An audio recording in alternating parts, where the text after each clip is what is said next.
ৰাজ্য চৰকাৰৰ উদ্যোগত বছৰজোৰাকৈ উদযাপন হ'ব ডক্টৰ ভূপেন হাজৰিকাৰ জন্ম শতবাৰ্ষিকী। এই বৰ্ষৰ 8 ছেপ্টেম্বৰৰ পৰা আৰম্ভ হ'ব শতবাৰ্ষিকীৰ অনুষ্ঠান।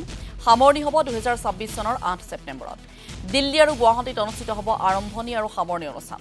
দুয়োটা অনুষ্ঠানতে উপস্থিত থাকিব ভাৰতৰ ৰাষ্ট্ৰপতি অথবা প্ৰধানমন্ত্ৰী। এই অনুষ্ঠানটোৰ বাবে গঠন কৰা হ'ব এখন 50-জনীয়া সমিতি। মুখ্যমন্ত্ৰীৰ সভাপতিত্বত গঠন হ'ব সমিতিখনত পৃষ্ঠপোষক হিচাপে থাকিব উত্তৰ-পূবৰ আটাইকেইখন ৰাজ্যৰ মুখ্যমন্ত্ৰী।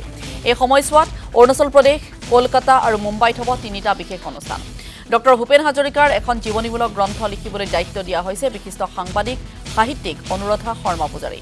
এই গ্ৰন্থখনৰ 10 লাখ কপি ছপা কৰি ৰাজ্যৰ 10 লাখ ব্যক্তিলৈ আগবঢ়াব মুখ্যমন্ত্ৰীয়ে। এই সময়ছোৱাত ৰাজ্য চৰকাৰে ডক্টৰ ভূপেন হাজৰিকাৰ জীৱনৰ ওপৰত নিৰ্মাণ কৰিব এখন তথ্যচিত্ৰ।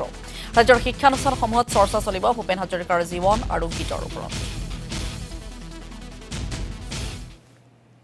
আপোনালোক সকলোৱে জানে যে ডক্টৰ ভূপেন হাজৰিকাৰ জন্ম শতবাৰ্ষিকী 8 ছেপ্টেম্বৰ 2025ত আৰম্ভ হ'ব আৰু 8 ছেপ্টেম্বৰ 2026ত সামৰণি পৰিব। অৰ্থাৎ ডক্টৰ ভূপেন হাজৰিকাৰ জন্ম হৈছিলে 8 ছেপ্টেম্বৰ 1926 চনত আৰু 2026 চনত শতবৰ্ষ হ'ব আৰু তাৰ এবছৰ আগৰ পৰা আমি বছৰজোৰা কাৰ্যসূচীৰে ৰাজ্য চৰকাৰে ডক্টৰ ভূপেন হাজৰিকাৰ শতবাৰ্ষিকী পালন কৰিবলৈ সিদ্ধান্ত গ্ৰহণ কৰিছে।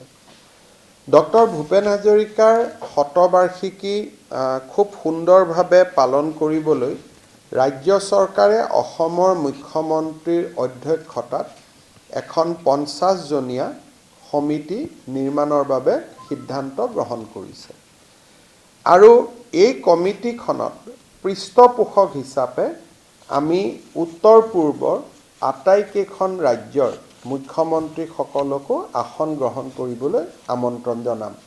অৰ্থাৎ অসমৰ মুখ্যমন্ত্ৰী সভাপতি হ'ব, বাকী 7খন ৰাজ্যৰ মুখ্যমন্ত্ৰী এই সমিতিখনৰ পৃষ্ঠপোষক হ'বৰ বাবে আমি আমন্ত্ৰণ জনাম আৰু গোটেই সমিতিখন 50-জনীয়া এখন শক্তিশালী সমিতি হ'ব।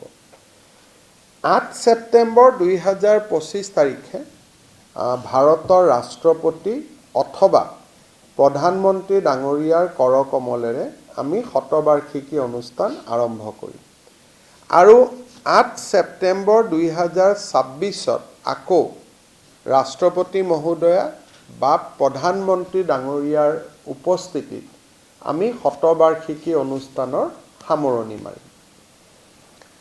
আমি এটা অনুষ্ঠান নতুন দিল্লীত কৰিম, আৰম্ভণিটো বা সামৰণিটো, আৰু এটা অনুষ্ঠান আমি গুৱাহাটীত কৰিম, আৰম্ভণি বা সামৰণি।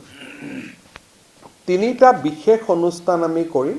এটা অনুষ্ঠান অৰুণাচল প্ৰদেশত কৰিম, য'ত ভূপেন হাজৰিকাই নিজৰ শৈশৱ পাৰ কৰিছিলে। দ্বিতীয়টো অনুষ্ঠান আমি কলিকতাত কৰিম, য'ত ভূপেন হাজৰিকাই তেখেতৰ জীৱনৰ ডাঙৰ এটা কৰ্মজীৱন পাৰ কৰিছিলে। তৃতীয়টো অনুষ্ঠান আমি মুম্বাইত কৰিম, য'ত তেখেতৰ জীৱনৰ শেষৰ সময়খিনি তেখেতে অতিবাহিত কৰিছিল। এই সময়ছোৱাৰ ভিতৰতে ডক্টৰ ভূপেন হাজৰিকাৰ নামত আমি এটা বিশেষ ইনফ্ৰাষ্ট্ৰাকচাৰ প্ৰজেক্ট এটা নতুবা বিশেষ অনুষ্ঠান এটা তেখেতৰ নামত আমি উৎসৰ্গিত কৰিম। সি ডাঙৰ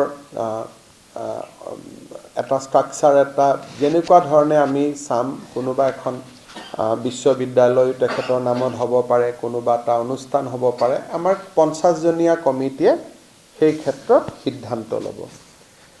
ডক্টৰ ভূপেন হাজৰিকাৰ জীৱনী এখন আমি এই বছৰত 10 লাখ অসমবাসী ৰাইজৰ মাজলৈ আমি প্ৰেৰণ কৰিম।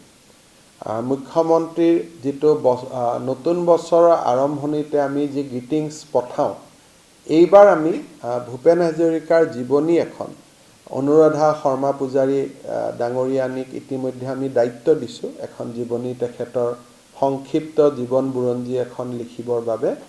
আৰু সেই জীৱন বুৰঞ্জীখন অসমৰ হায়েষ্ট প্ৰিণ্টেড এডিশ্যন হ'ব, 10 লাখ কপি মুদ্ৰণ কৰা হ'ব আৰু এই 10 লাখ কপি অসমৰ 10 লাখ ব্যক্তিৰ ঘৰলৈ আমি প্ৰেৰণ কৰিম।